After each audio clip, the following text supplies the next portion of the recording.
విధి నిర్వహణలో చిత్తశుద్ధితో పనిచేసే అధికారులను గౌరవించటం అమృతలూరు మండలం సంస్కృతి. అలాంటి వారిని తమ మిత్ర బృందం తరపున తగిన సహాయ సహకారాలను అందిస్తున్నట్టు అమృతలూరు మాజీ ఎంపీపీ మైనేని రత్నప్రసాద్ చెప్పారు.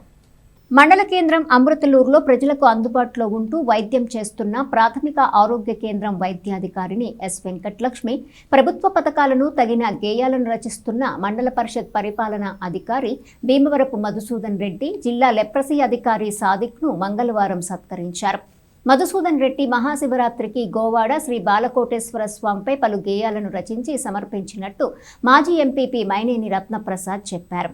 అలాగే ప్రభుత్వం ప్రతిష్టాత్మకంగా చేపట్టిన స్వచ్ఛ రథంపై పంచాయతీల్లో సేకరిస్తున్న తడి చెత్త, పొడి చెత్త రాసిన గేయాలకు ఆకర్షితులైన టీడీపీ నాయకుడు శరణు రాజేంద్ర ప్రసాద్ రాజా జ్ఞాపకార్థం తమ మిత్ర బృందం తరపున గ్రామ పంచాయతీకి టేప్ రికార్డరు, సౌండ్ బాక్సులు, మధుసూదన్ రెడ్డి రచించిన గేయాలను పొందుపరిచిన పెన్ డ్రైవ్ను గ్రామ సర్పంచు డి రాముకు అందజేశారు.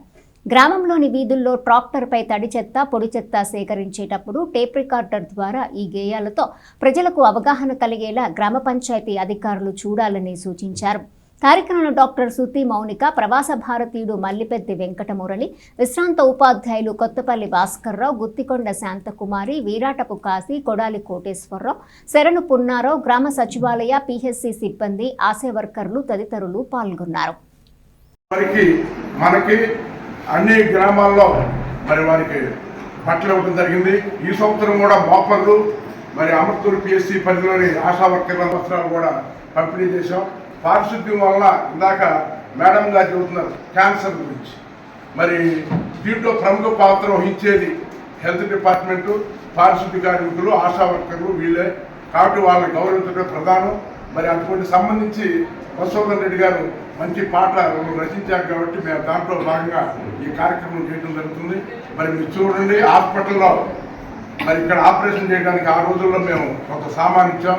అట్లా కాకుండా వీళ్ళ మేనపాడులో ప్రతి గ్రామానికి ఆవిరి పెట్టే మిషన్లు ఇచ్చాం. 21-22 మన ఏఎన్ఎంకి వీళ్ళకి ఇవ్వటానికి. అట్లా హాస్పిటల్కి సంబంధించి ఏ కార్యక్రమం అయినా కూడా మేము ముందుంటాం.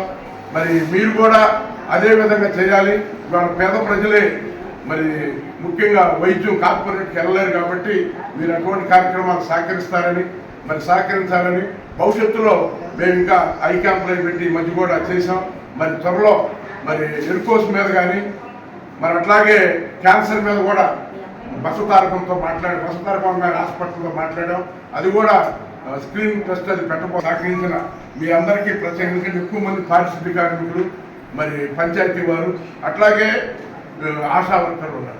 పంచాయతీకి ఇంకా అధికారులు రాలేదు కాబట్టి వస్తే వాళ్ళకి